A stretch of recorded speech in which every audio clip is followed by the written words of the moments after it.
बच्चों mental math class 10th का next part कर लेते हैं, चैप्टर नंबर 8। मैं हूं हरी सर और आप सभी बच्चे देख रहे हैं आपका अपना यूट्यूब चैनल चलो कदम बढ़ाए। आइए करना शुरू करते हैं नेक्स्ट पार्ट। तो हमेशा की तरह मैंने पहले से लिख के रखे हुए हैं क्वेश्चन, ताकि थोड़ा टाइम बचा सकूं मैं। और क्वेश्चन क्या कहता है, देखिए क्वेश्चन कहता है if a tower of 6 metre height cast a shadow of 2√3 metre. ठीक है, यहाँ पर ये एक टावर है, ठीक है, इसको नाम दे देते हैं ए बी। और इसकी जो कास्ट शेडो होती है यानी छाया जो बनती है वो ये रही, और जिसकी लेंथ है 2√3 मीटर। और ये जो टावर है ये 6 मीटर हाइट है, ठीक है ना। और यहाँ पर हम इसको ज्वाइन कर लेते हैं सी से, ए को सी से, तो एक राइट एंगल ट्रायंगल बन गया ए बी सी। क्योंकि टावर जो होती है ज़मीन पर वो परपेंडिकुलर ही उसको लेकर चलते हैं, ठीक है। Then what is the angle of elevation of the sun at that time. तो एलिवेशन का एंगल हमें ये फाइंड आउट करना है, यानी ये थीटा डिग्री जो है ये कितने डिग्री का होगा। ठीक है, तो सबसे आसान देखो इन ट्रायंगल ए बी सी, ठीक है, इस ट्रायंगल ए बी सी में अब परपेंडिकुलर की लेंथ गिवन है, साथ ही बेस की लेंथ गिवन है। तो टेन में थीटा में आता है पी बाई बी, तो हम टेन थीटा को लेके चलेंगे। टेन थीटा इक्वल 6 बाई, ठीक है, ये पी हो गया और बी हो गया 2√3 इस तरीके से। तो 2 से इसको डिवाइड कर देते, 2 1 जा 2, 2 3 जा 6, यानी 3√3 आ गया बच्चों यहाँ पर। ठीक है, अब आगे क्या करना है, क्योंकि डिनोमीटर इसका रूट के अंदर आ गया है तो हम क्या करेंगे, इसका रैशनलाइज कर देंगे। ठीक है, जब कभी भी डिनोमीटर रूट में आए तो उसका रैशनलाइज कर दीजिए। तो यानी √3 को न्यूमेटर से भी मल्टीप्लाई कर देना है और डिनोमिनेटर से भी मल्टीप्लाई कर देना। तो ऊपर आ गया 3√3, ठीक है, और नीचे आ गया √3 को √3 से मल्टीप्लाई करते तो 3 आ गया, तो 3 से 3 कैंसिल हो गया, यानी कि टेन थीटा यहाँ आ गया। टेन थीटा की जो वैल्यू आ रही है वो आ रही है √3। और ये कितने डिग्री पर होती है बच्चों, कितने डिग्री पर होती है, ये वैल्यू निकल कर आती है 60 डिग्री पर। ठीक है, ये वैल्यू किस पर निकल कर आ गई, 60 डिग्री पर वैल्यू निकल कर आती है। तो इसका मतलब जो एंगल बनेगा, जो थीटा होगा आपका वो 60 डिग्री का होगा, यानी एंगल एलिवेशन एंगल 60 डिग्री का। ठीक है, ये आपका आंसर बन गया। आइए करेंगे क्वेश्चन नंबर 42। बहुत ही इजी है। कहता है इस क्वेश्चन में इफ बीई इक्वल है ईडी के, तो एक्स वाई की हमें रेशो फाइंड आउट करना है। ठीक है, यहाँ पर अब ये इक्वल है और ये एक्स यानी परपेंडिकुलर और बेस इक्वल दिया हुआ, तो इसका मतलब टेन थीटा में आएगा, तो टेन 30 लिख लेते हैं।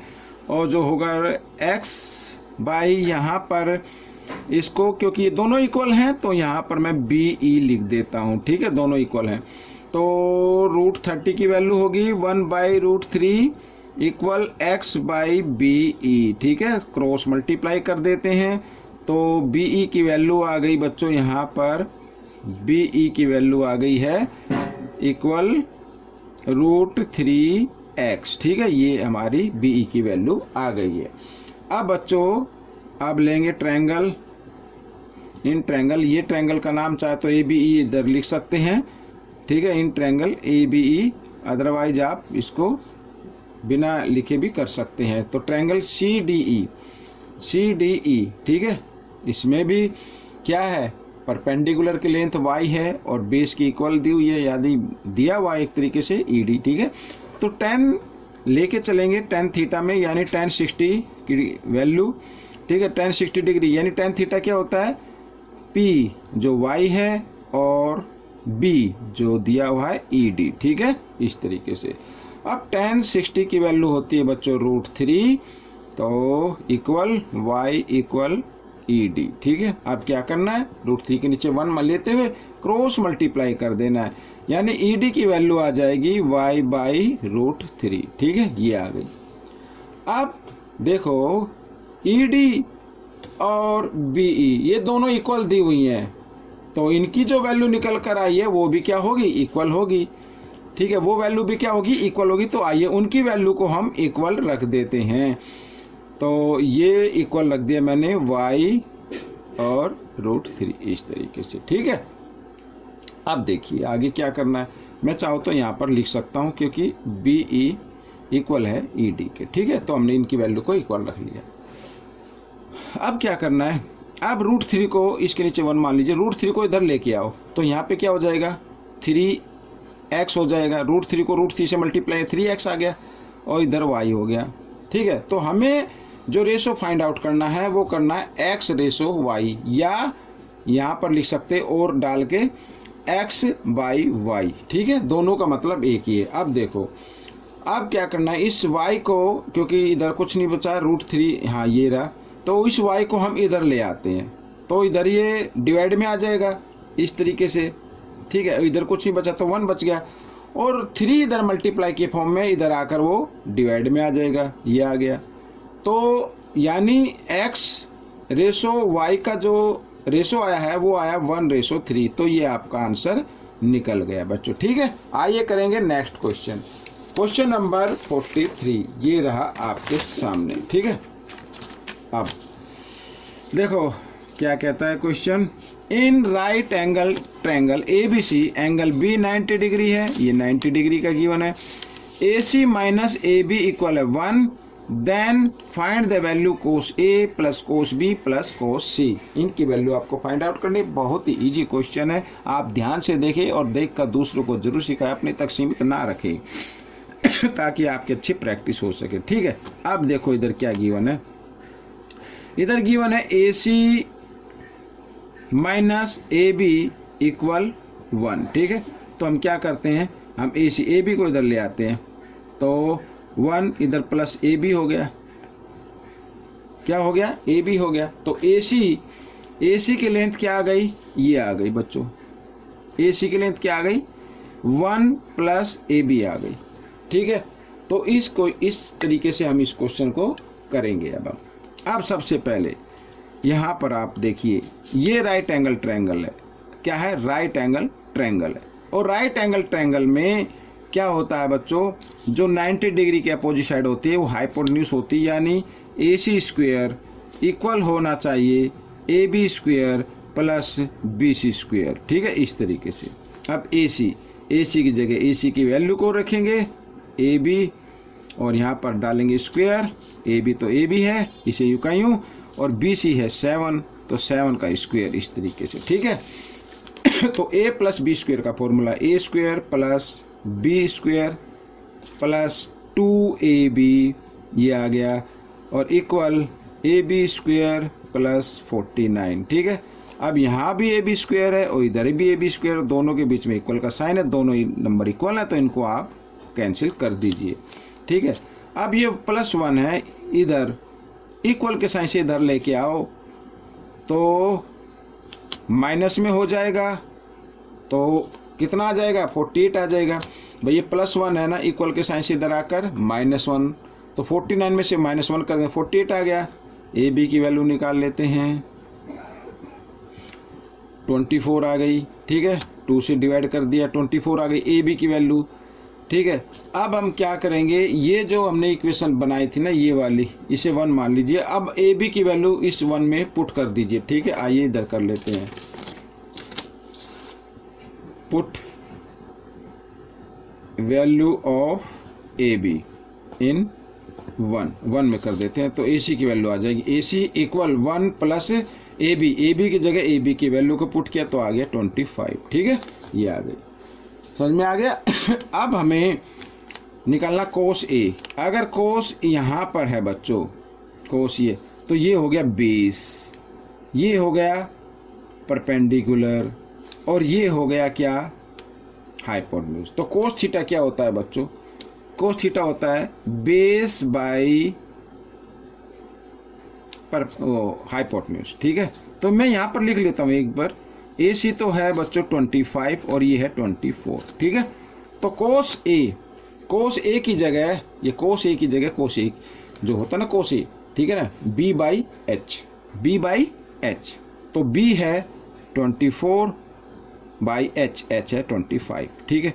आगे लिखा प्लस का साइन लगाएं, आगे लिखा है B को हम बाद में लिखेंगे, cos C लिख लो, cos C, ये C है तो ये भी होगा क्या बेस बाई बेस बाई ये रहा हाइपोटेन्यूज, बी भाई कोस यहाँ पे है तो ये बी बन गया और ये एच हो गया, तो बी बाई एच इस तरीके से।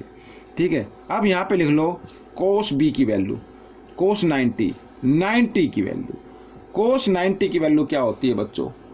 कोस 90 की वैल्यू होती है 0। अगर आपको टेबल याद है तो उसकी वैल्यू क्या होगी? 0 होगी। ठीक है, ये 0 रख दिया। अब दोनों के डिनोमीटर इक्वल है, इनमें से एक डिनोमीटर लेंगे और 24 प्लस 7, ठीक है, इनको किया हमने तो कितना आ गया? 31/35। ये आपका आंसर आ गया, सॉरी 25। ठीक है, 31/25 ये आपका आंसर आ गया। आप चाहे तो इसको मिक्स नंबर में भी लिख सकते हैं, मिक्स नंबर में भी लिख सकते हैं इस तरीके से, 25 बन जा 25 और यहाँ पर क्या आ जाएगा? 6 आ जाएगा इस तरीके से। ठीक है, तो ये आपकी वैल्यू निकल कर आ गई है। आइए करेंगे क्वेश्चन नंबर 44, बहुत ही ईजी है। क्वेश्चन नंबर 44 क्या कहता है? Find the height find out करनी है, यानी ए बी हाइट को फाइंड आउट करनी है, एच। ठीक है, तो सबसे पहले ट्रायंगल लेंगे, इन ट्रायंगल ए बी सी। ठीक है, tan थीटा ले लीजिए, tan यहाँ पर tan 90 degree minus theta equal होता है क्या? P यानी H बाई बी है 9 इस तरीके से, और tan 90 माइनस थीटा होता है कोट के इक्वल, तो यहाँ पर लिख देता हूँ cot theta equal H by 9 इस तरीके से। ठीक है, ये हो गया इक्वेशन 1। अब देखो, अब हमें निकालनी है ए बी डी की value in triangle A B D ले लेते हैं, सॉरी ए बी डी की वैल्यू नहीं निकालनी, ए बी डी ट्रायंगल ले लेते हैं। इसमें भी tan थीटा लेना है आपको, ये ले लिया। ठीक है, और ये भी होगा H बाई बी क्या है? 9 प्लस 7 16 लिख देता हूँ सीधा। क्या लिख देते हैं? 16 लिख देते हैं।